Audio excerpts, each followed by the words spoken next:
First of all, it is for me a great honor to be here sharing this event with so many scholars and colleagues whose work I admire and I find truly inspiring. Thank you to Marie and to Dan for organizing this. It is great to be able to participate in something like this and to discuss Spinoza in this specific way. I want to begin with a clarification. What I am about to present here is very much a work in progress. Actually, I have only recently began thinking about this, motivated by Marie and Dan's call for abstract for this conference.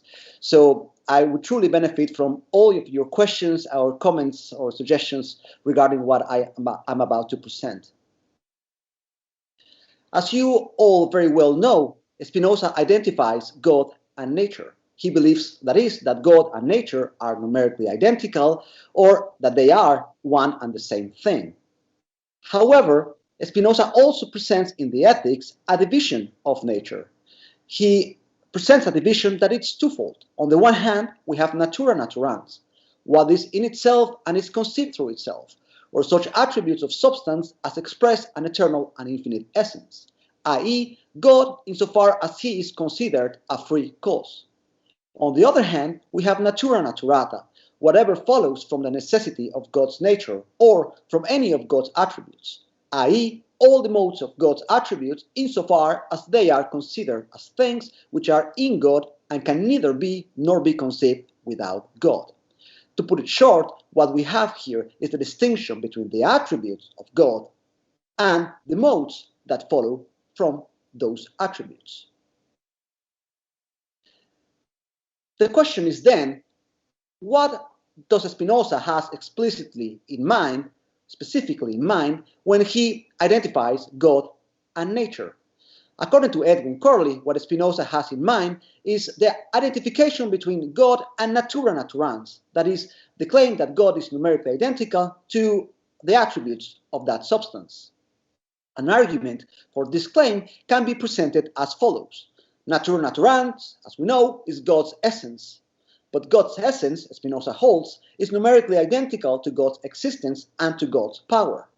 Therefore, Natura Naturans is numerically identical to God's existence and to God's power. That is, God exists as Natura Naturans, or God is identical to Natura Naturans. On the other hand, we have, I think, a more accepted view, which is the claim that for Spinoza, God is identical to both Natura Naturans and Natura Naturata. An argument for this claim can be presented as follows. God is both cause and effect for Spinoza. But Natura Naturans is the active part of nature, Spinoza holds. Natura Naturata, the argument goes, is the passive part of nature. But if it is so, then God must be identical to Natura Naturans plus Natura Naturata. That is the sum of Natura Naturans and Natura Naturata.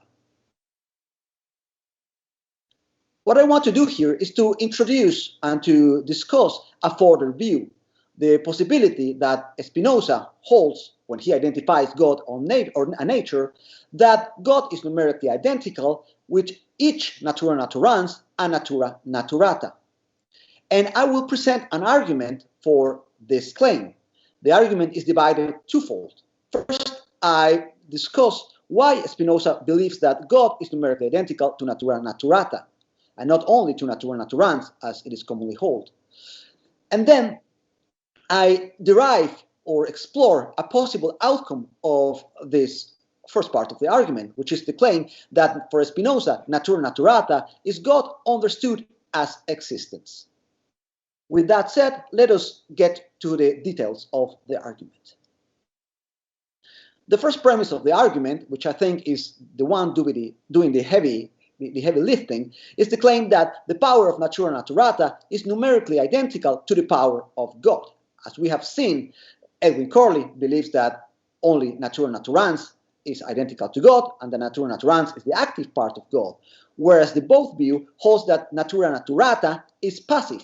Natura Naturans is active. So both Corley and the commonly held view, which is the both view, involve positing that Natura Naturata is passive. This premise says the opposite. Natura Naturata is numerically identical to the power of God. Natura Naturata is active. I believe that support for this premise can be found in the TTP. Although Spinoza does not say this explicitly in the Ethics, in the TTP he makes two specific claims that I think contribute supporting this premise. The first claim is that the power of all natural things is nothing but the power itself of God. That is, Spinoza is identifying here the power of all natural things with the power of God. Later on, in the TTP, Spinoza claims that the power of the whole of nature is nothing but the power of all individuals together. As we know, in the Ethics, Spinoza defines individuals as the result of the composition, at least in the case of the attributes of extension, between different modes of extension that further compose a further mode. If we accept this definition of individual, and if we accept that something analogous happens across attributes, then we must accept that individuals for Spinoza are modes. But then the claim that the power of the whole of nature is nothing but the power of all individuals would be the claim that the power of the whole of nature is nothing but the power of all modes. And as we have seen, Spinoza also believed that the power of all of nature is nothing but the power itself of God. Therefore, the power of God would be the power numerically identical to the power of all modes in nature.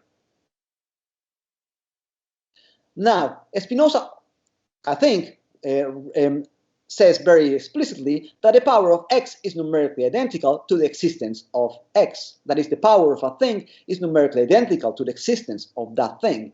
I believe that there are two passages supporting this claim.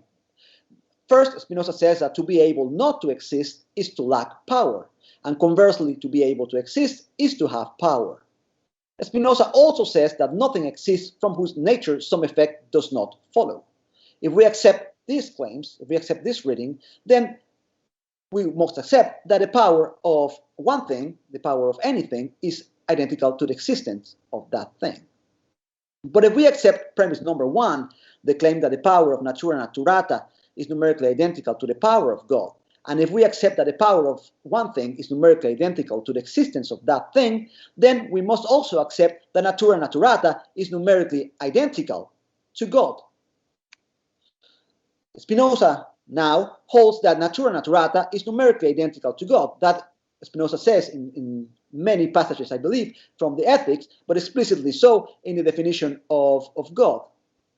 If we accept that Natura Naturata is numerically identical to God, since we have accepted that Natura Naturata is also numerically identical to God, by transitivity we must accept that Natura Naturans and Natura Naturata are numerically identical.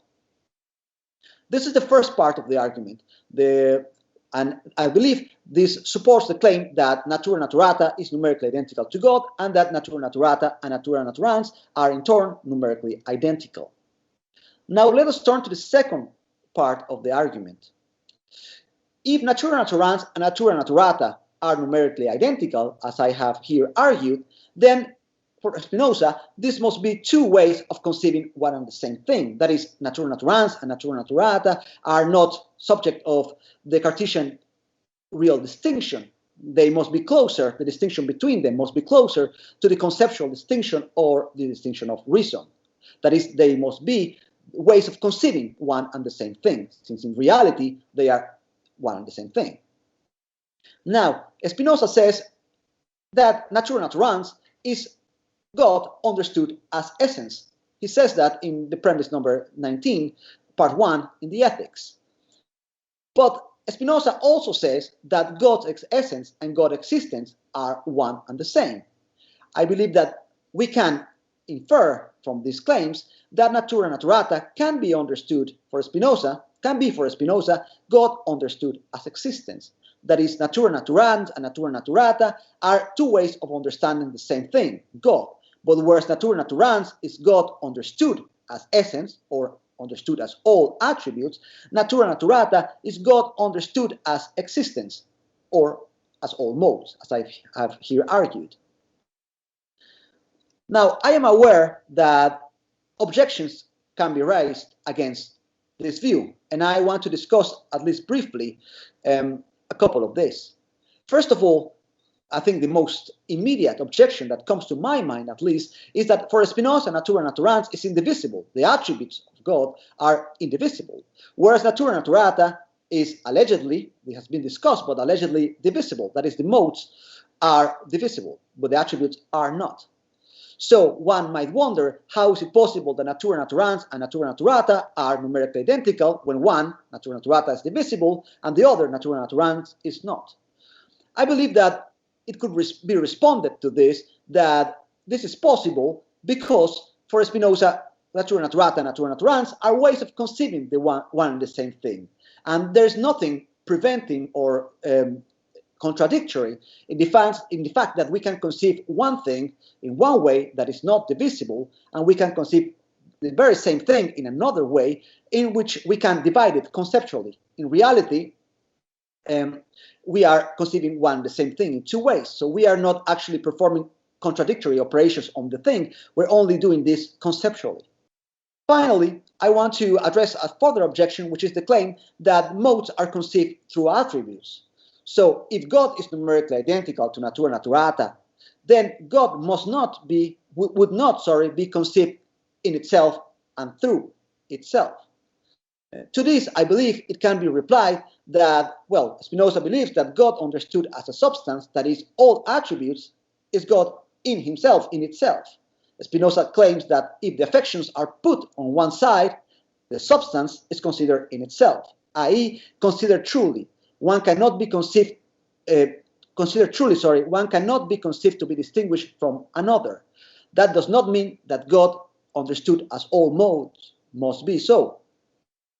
That is, in this case, we would be conceiving modes through substance, and that would be the claim that one and the same thing is considered through itself.